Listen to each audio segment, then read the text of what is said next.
Her bir söz ýyzgallar ýar. Sözleriň yaralap hem gollap bilýänligini düşündim.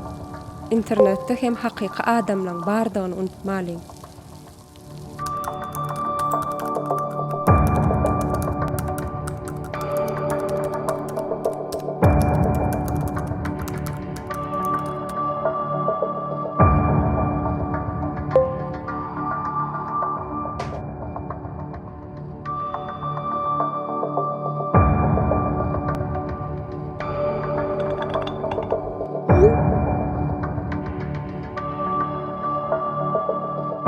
Müşterilerin sözleri meň durmuşymy kesgitlemeliler.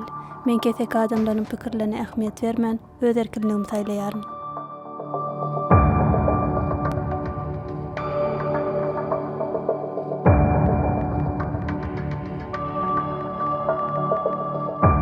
Men hayran aldım.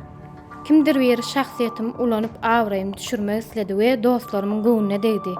İnternetde serasap bolmagyň we maglumatlary goramagyň möhümdigini düşündim.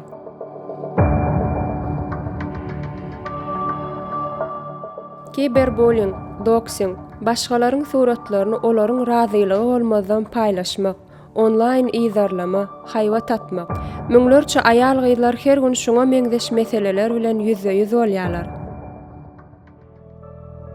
Tanrylygymda özümizi goramak üçin ygtybarly parollar döredim. İnternetde näýli maglumatlar paýlaşýanyňyza ünseriň. Sosial ulgamlarda gizlinlik sazlamalaryny düzüň. Näme tanşlaryň hatlaryna we habarlaryna jogap bermäň.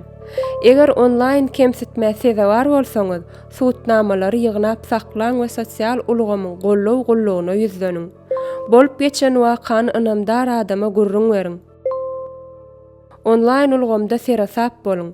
Özüňizi we ýakynlaryňyzy goraň. Bilelikde interneti has ygtybarly ýere ureliň.